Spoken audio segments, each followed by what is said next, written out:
नमस्कार साथियों, स्वागत है आप सभी का आपके अपने YouTube channel India education service पर। मैं सावन कुमार आप सभी को जो इतिहास पढ़ा रहा हूँ उसमें हमने 2 चैप्टर पढ़ा दिए हैं, एक यूरोप में राष्ट्रवाद और दूसरा साथ ही साथ हमने भारत में राष्ट्रवाद को भी खत्म कर दिया। और आज जो हमारा तीसरा चैप्टर है वह समाजवाद और साम्यवाद है। समाजवाद और साम्यवाद है। तो ये समाजवाद क्या है, मतलब इसमें जो लिखा हुआ है समाजवाद,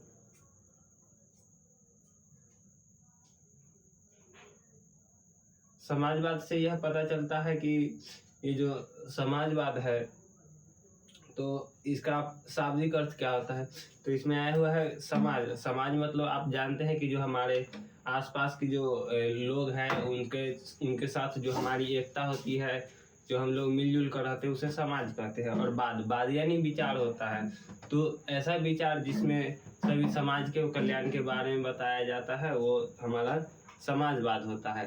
समाजवाद की उत्पत्ति जो है वह हमारे भारत देश में तो पहले नहीं हुआ, क्योंकि यह जो है कि फ्रांस की क्रांति से ही चली आ रही जो निरंकुश शासन के खिलाफ जो चली आ रही अभी तक के जो मजदूर वर्ग के और गरीब लोगों की जो आंदोलन है उसमें एक अच्छे व्यक्ति बन के आते हैं सेंट साइमन और कार्ल मार्क्स, जो ये रूस और यूरोपीय देशों में के हैं। उन्होंने समाजवाद जैसे, साम्यवाद जैसे, सोशलिज्म और कम्युनिज्म जैसे एक अपनी अपनी सिद्धांत देते हैं, जिसे उन्होंने कहा है कि ये जो समाजवाद है वह लोगों के जो गरीब लोग हैं, श्रमिक वर्ग है, उनके कल्याण का काम करेगा ये सिद्धांत। तो इसी के बारे में आज हमें जानना है कि ये जो समाजवाद है और साम्यवाद है इसकी उत्पत्ति कैसे हुई, इसका क्या मतलब है और इससे जो यूरोप है उसका यूरोप पर और पूरे विश्व पर कैसा प्रभाव पड़ा उसके बारे में जानना है। तो सबसे पहले जानना है कि हमें ये समाजवाद क्या था। तो समाजवाद मतलब कि जो हमने पहले अभी बताया कि जो गरीब तबके के लोग थे, श्रमिक वर्ग के लोग थे, उनकी जो समाज में जो भूमिका थी, समाज में भूमिका कहने की मतलब जो समाज की जो प्राकृतिक के द्वारा दिया गया संपत्ति, उनकी जो नेचुरल रिसोर्स थे उस पर अधिकार, और जो श्रमिक वर्ग जो पूंजीपति के फैक्ट्रियों में काम किया करते थे उनका जो शोषण किया जाता था, जैसे उन्हें समय पर वेतन नहीं दिया जाता था, उन्हें उनकी स्वास्थ्य की जो सुविधा थी उसका और एजुकेशन का जो टेक्नोलॉजी का ज्ञान है उसका उस सब पर अधिकार नहीं था, शिक्षा का अधिकार ये सब नहीं दिया गया था, जिसके बारे में हमें जानना था, इसमें जानना है। और यही सब जो है कि समाजवाद के अंतर्गत आता है। तो इसके यह समाजवाद थे ताकि जो गरीब तबके के लोग हैं उसकी जो समाज में कैसी भूमिका है, उसकी जो जितने समाज में अधिक भूमिका होगी वह जो जगह है वह समाजवाद के अंतर्गत अच्छी परिभाषा में आएगी। तो यही हमें जानना था कि अब जानना है कि समाजवाद की उत्पत्ति कब हुई थी। तो समाजवाद की जो फिर ये इसमें जो बुक के अनुसार दिया गया है वो परिभाषा है कि समाजवाद एक ऐसी विचारधारा है जिसमें आधुनिक काल के में समाज को एक नया आयाम दिया है। तो समाजवाद एक अच्छी विचारधारा है। समाजवाद इसमें लिखा हुआ है कि समाजवाद एक ऐसी विचारधारा है। ऐसी धारा कहने का मतलब समाजवाद की जो विचारधारा है वह एक जो राजा के बाद निरंकुश शासक जो आया उसके जो आया और उसमें जो गरीब तबके के लोग, मजदूर वर्ग के लोगों को एक ऐसी विचारधारा में परिवर्तित किया जो एक नया विचारधारा था। यही कहा जा रहा है कि समाजवाद एक आधुनिक विचारधारा था जिसने आधुनिक समाज को पूर्णतः बदल दिया। और जैसे कि जब सेंट साइमन थे वह जो यूरोपियन थे, तो सेंट साइमन को ऐसे तो यूरोपियन ये समाजवाद का प्रवर्तक कहा जाता है, उनका जनक कहा जाता है। और कार्ल मार्क्स जो है जिन्हें वैज्ञानिक समाजवाद का जनक कहा जाता है। तो उन्होंने जो सबसे पहले तो सेंट साइमन थे जो आधुनिक काल में जो ये समाजवाद की विचारधारा देते हैं, वह एक नया एक विचारधारा था जो आज तक लोग नहीं जानते थे। फिर है समाजवाद। तो फिर एक समाजवाद तो दूसरी परिभाषा में आता है। समाजवाद एक सामाजिक आर्थिक दर्शन, समाजवाद एक आर्थिक सामाजिक दर्शन है। दर्शन कहने का मतलब ही एक विचार होता है कि समाजवाद एक आर्थिक विचारधारा है। जैसे जो पूंजीपति वर्ग है उस पर उसके संपत्ति पे भी गरीब तबके के लोगों का राज हो, इसीलिए यह समाजवाद जो है एक आर्थिक विचारधारा के रूप में जाने लगा। समाजवादी व्यवस्था में धन और संपत्ति का जो स्वामित्व और वितरण है उस पर समाज के नियंत्रण के अधीन रहने दिया गया।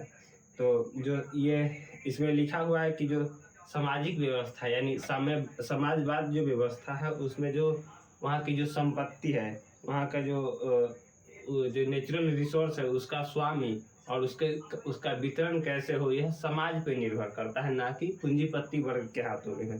यही समाजवाद कहलाता है। और ये समाजवाद जो संपत्ति के जो स्वामित्व का अधिकार मजदूर वर्ग को, गरीब तबके के लोग को देता है और वितरण करने का भी अधिकार, तो ये जो समाजवाद है वह आर्थिक समाजवाद के नाम से जाना गया। एक समाजवाद थी जो गरीब तबके के लोग, इसमें जो पहले दिया हुआ है कि वो विचारधारा थी, वो केवल विचारधारा थी। लेकिन ये जो समाजवाद, ये वाला जो समाजवाद है, ये आर्थिक समाजवाद, वह जो सामाजिक दर्शन में बतलाया गया समाजवाद, वह आर्थिक समाजवाद है, क्योंकि इसमें वितरण, जो प्राकृतिक रिसोर्स का जो वितरण है उसके बारे में बतलाया गया है। तो ये सबसे पहले है कि इसकी उत्पत्ति कब हुई थी। तो अब जानना है हमें समाजवादी भावना का उदय हुआ कब।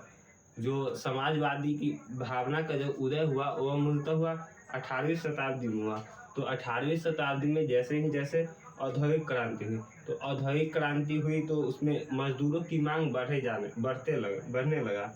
मशीन का जो औद्योगिकीकरण हुआ, तो मशीन तो आए ही, तो मशीन को ऑपरेट करने के लिए जो मजदूर चाहिए थे तो मजदूरों की आवश्यकता पड़ी। मजदूरों की आवश्यकता वो हुई, साथ ही साथ माल ढुलाई के लिए जो मजदूर कारखाने में काम किया करते थे उनकी आवश्यकता हुई। फलस्वरूप जो हुआ कि श्रमिकों को बुलाया गया और श्रमिकों को कोई अधिकार तो नहीं दिया गया। श्रमिक वर्ग और गरीब वर्ग तबके के जो लोग हैं उन्हें पूंजीपति वर्ग तो कोई अधिकार दिया नहीं करते थे। इसमें लिखा गया है कि समाजवाद की जो भावना है 18वीं शताब्दी में औद्योगिक क्रांति के फलस्वरूप उदय हुआ। लेकिन जब श्रमिकों को कोई अधिकार नहीं था और उनका जो क्रूर शोषण हो रहा था, तब मजदूर वर्ग ने पूरी तरह से पूंजीपतियों की दया पर जीवित थे। तो समाजवादी भावना का तो उदय इसलिए हुआ कि 18वीं शताब्दी में औद्योगिक क्रांति के कारण जो गरीब तबके के लोग और मजदूर वर्ग के लोग उनके फैक्ट्रियों में काम करने आए। लेकिन जो फैक्ट्रियों में काम करने आए तो उन्हें मजदूर वर्ग को जो है उन्हें कोई अधिकार नहीं दिया गया, उनका शोषण किया गया, जिससे मजदूर वर्ग के जो लोग हैं वह जो है पूंजीपतियों की जो दया है, मतलब जितना वो देते थे उसी में जो गरीब लोग थे, मजदूर तबके के लोग, वह अपना जीवन व्यतीत किया करते थे। तो इस तरह से समाजवाद की उत्पत्ति हो जाती है। तो हमने अभी तक जान लिया कि समाजवाद का एक आधुनिक विचारधारा है जो मजदूर तबके के लोगों को और जो गरीब लोग हैं उन्हें समाज में उनकी जो प्राकृतिक रिसोर्स है और उसके वितरण पर अधिकार देता है। और जो ये समाजवाद है वह आर्थिक समाजवाद है। और अभी तक हम फिर एक और जाने कि समाजवाद जो है वह एक आधुनिक विचारधारा है जिसने पूरे समाज को बदलने की बात कही है। और अब कि समाजवाद की उत्पत्ति कैसे हुई के बारे में भी जाने, तो यह 18वीं शताब्दी में जो औद्योगिक क्रांति है उसके कारण हुआ। क्योंकि औद्योगिक क्रांति में जो मजदूर वर्ग और गरीब लोग काम करने आए फैक्ट्रियों में, उन्हें कोई अधिकार नहीं दिया गया और उनका शोषण किया गया, जिससे जो मजदूर वर्ग और गरीब तबके के लोग हैं उन्होंने क्रांति की, जिसे समाजवादी क्रांति कहा जाएगा। तो यहाँ पे अब हमें जानना है कि ये जो औद्योगिक क्रांति हुई तो उसका जो औद्योगिक क्रांति का जो आर्थिक दृष्टिकोण है उससे हमारे समाज पर क्या प्रभाव पड़ा, तो वही हमें जानना है आर्थिक दृष्टिकोण से जो समाज पे प्रभाव पड़ा। तो आर्थिक दृष्टि से समाज का विभाजन 2 वर्गों में हो गया। तो औद्योगिक क्रांति के कारण हमारे जो मतलब हमारे कहने का मतलब जो यूरोपीय समाज है वह 2 वर्ग में बट गया। एक वर्ग जो पूंजीपति वर्ग, जो पैसे वाले वर्ग थे वो थे, और दूसरा श्रमिक वर्ग जो फैक्ट्रियों में काम किया करते थे, और एक पूंजीपति वर्ग जो फैक्ट्रियों के मालिक हुआ करते थे, उन्हें पूंजीपति वर्ग कहा गया। और जो मजदूर वर्ग थे, लोग जो गरीब थे, वो काम जो फैक्ट्रियों में किया करते थे, उन्हें श्रमिक वर्ग कहा गया। तो हमने यह इसमें देखा कि जो समाजवाद है, समाज है, वह आर्थिक दृष्टिकोण से 2 भागों में विभाजित हो गया है, एक पूंजीपति वर्ग और दूसरा श्रमिक वर्ग। तो देखते हैं पूंजीपति वर्ग। तो बुक के अनुसार दिया गया है कि पूंजीवाद, यानी इसमें पूंजीपति वर्ग यानी पूंजीवाद कहा गया है।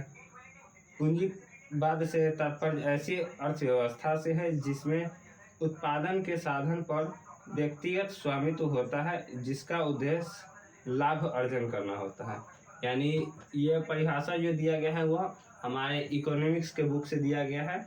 ये पूंजीवाद क्या है, तो इसमें दिया गया है कि पूंजीवाद से तात्पर्य है जो इसकी अर्थव्यवस्था है, जो यानी किसी भी देश की जो अर्थव्यवस्था है उसके जो उत्पादन के साधन, यानी उसमें जो उत्पादित हो रहा है, फैक्ट्रियों में उत्पादित हो रहा है, वह जो वहाँ के जो सरकार, राजा जो है उसके हाथों में नहीं है, एक निजी व्यक्ति के हाथों में है, जो अधिक लाभ अर्जन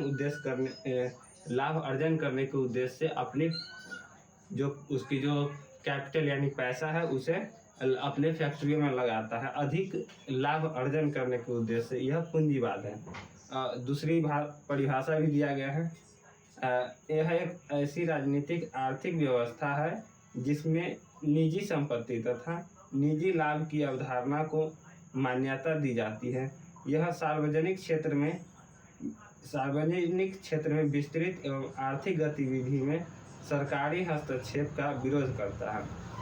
तो पूंजीपति जो वर्ग है, इसमें बतलाया है कि पूंजीवाद और पूंजीपति वर्ग के बारे में। तो यह एक ऐसी राजनीतिक आर्थिक व्यवस्था है। राजनीतिक कहने का मतलब जो शासक वर्ग के जो लोग हैं उन्हें कुछ टैक्स पे किया जाता था, और यह एक आर्थिक व्यवस्था, यानी आर्थिक व्यवस्था कहने का मतलब जो पैसे से जुड़ी हुई है, क्योंकि ये जो कर पेमेंट करके जो वहाँ के शासक हुआ करते थे वह उसके राज्य में उसके जो शासन करने की जो क्षेत्र होते थे उसमें अपनी फैक्ट्रियाँ लगाया करते थे।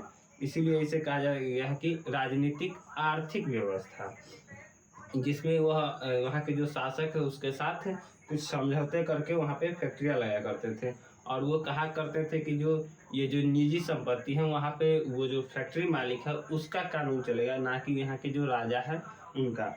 तो निजी संपत्ति और निजी लाभ की अवधारणा से उन्होंने फैक्ट्री की स्थापना की है, और उनका मानना था कि जो सार्वजनिक, यानी ये जो सार्वजनिक क्षेत्र है, जो फैक्ट्री है उसे सार्वजनिक क्षेत्र कह करके संबोधित करते हैं। उसका जो विस्तार है, वहाँ की जो गतिविधि है, उस पर सरकार का कोई हस्तक्षेप नहीं होना चाहिए, क्योंकि ये जो फैक्ट्री खोली गई है उसका कर पेमेंट किया गया है राजा को, और कहा गया है कि ये यहाँ के जितना भी जो समझौता हुआ है उसमें कहा गया कि यहाँ का जो सार्वजनिक क्षेत्र है, यानी ये जो जिस क्षेत्र में फैक्ट्री लगी है वहाँ पे वो जो पूंजीपति वर्ग है उनकी कानून चलेगी। इसके बारे में बताया गया है। अब बताया गया है कि श्रमिक वर्ग कौन थे। तो जब औद्योगिक क्रांति थी तो उस समय जो है कि श्रमिक वर्ग वो थे जिनकी आर्थिक दुर्दशा, यानी जिनका जो आर्थिक दुर्दशा थी, यानी उनका जो रहन सहन था, उनकी जो जीवन व्यवस्था थी, जो पूंजीपतियों की जो दया पे चल रही थी, वो वर्ग थे मजदूर वर्ग, यानी श्रमिक वर्ग कहा गया। श्रमिक जगत की जो आर्थिक दुर्दशा थी और सामाजिक पतन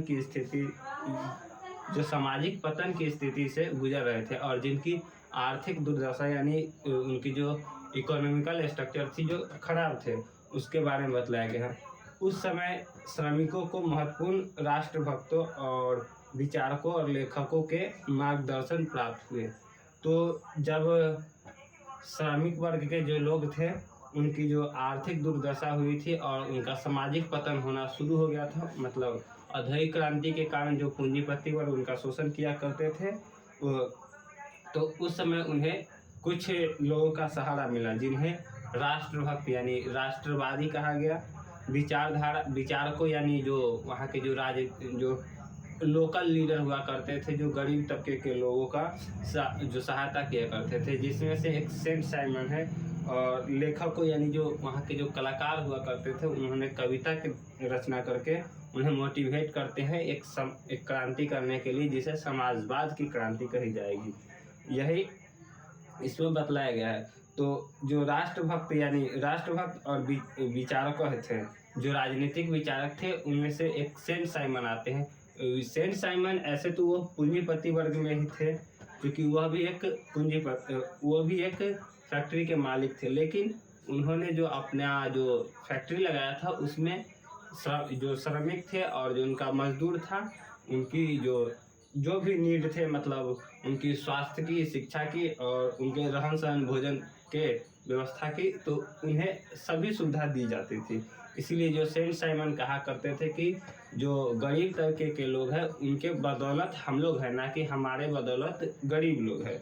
तो जो गरीब तबके के सहारे जो पूंजीपति वर्ग चला रहा था, उसकी जो परिभाषा थी वह सेंट साइमन ने दिया। यह जो सेंट साइमन का ये जो बात था, यह यूरोपियन समाजवाद कहलाता है। और कार्ल मार्क्स आएंगे जो कहेंगे कि जो पूंजीपति जो लोग हैं, जो हमारा अधिकार हनन कर रहे हैं, हम उनसे अपना अधिकार छीन लेंगे, जिसे वैज्ञानिक समाजवाद कहा जाएगा। और इसके जनक कार्ल मार्क्स होंगे।